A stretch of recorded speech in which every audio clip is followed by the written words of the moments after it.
Let's make Vietnamese pizza.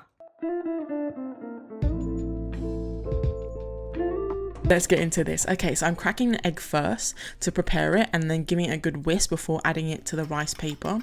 Now, street vendors would typically do this directly because they're working over a flame. I'm not, so I'm going to heat up the rice paper slightly. You'll see it curl. That's when you know when to add the egg. It helps to use a back of a spoon or a fork to control the eggs because it moves pretty quickly. You want to spread it to the lip of the rice paper. You don't have to go as far as I do, but you know, you can decide how you want to do it.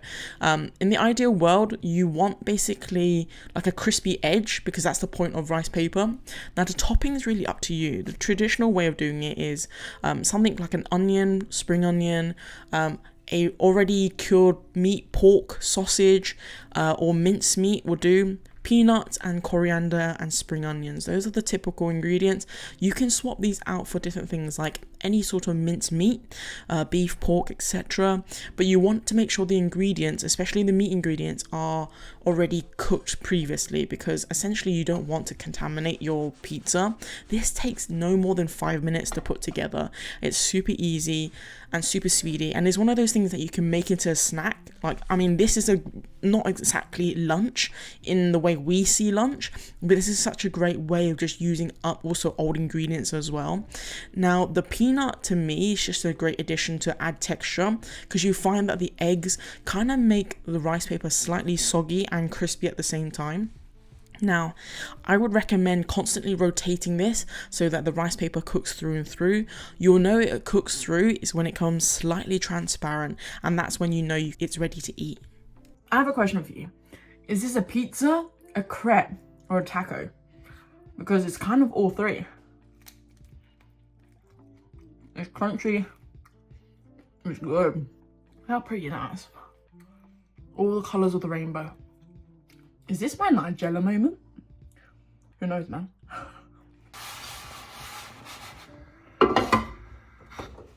Once you're ready to serve up, the final touches are sauces. Now, it's not a requirement. You don't have to have it. You can eat it straight like this. However, there is a preference to have something a bit more salty, sweet, spicy, creamy. So sriracha, kewpie mayo, those are the typical things that you can add. You don't have to add it. It's your choice. Now, I appreciate this is not pizza by tradition. This is a Vietnamese street snack, typically made over a fire with a griddle, like a sort of a metal sheet. Honestly, the flavors and the smells are probably not going to be the same. However, this is the closest to resembling it, and honestly, it unlocks so many core memory for me. Now, I didn't have this growing up. I had it when I went back to Vietnam, but my grandparents used to grow up going back home after school, buying it as a street snack before getting home to have their proper meal. It's phenomenal. It tastes so good.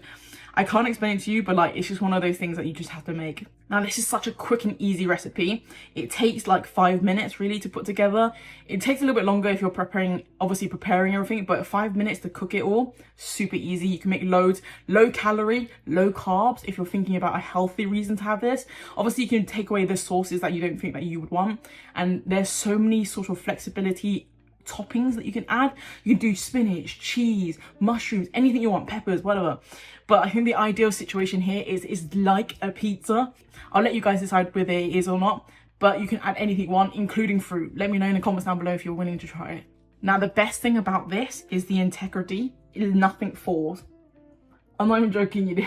Nothing is falling. This is so good. I love this so much. If you've come this far, please leave down in the comments down below a pizza emoji to let me know you've come this far. As always, the ingredients are going to be listed down below for you guys to try. Let me know if you are interested, of course. And as always, I'm going to love you and leave you. You know what? It hits a spot that you crave when you want something quick and you're hungry. Oh.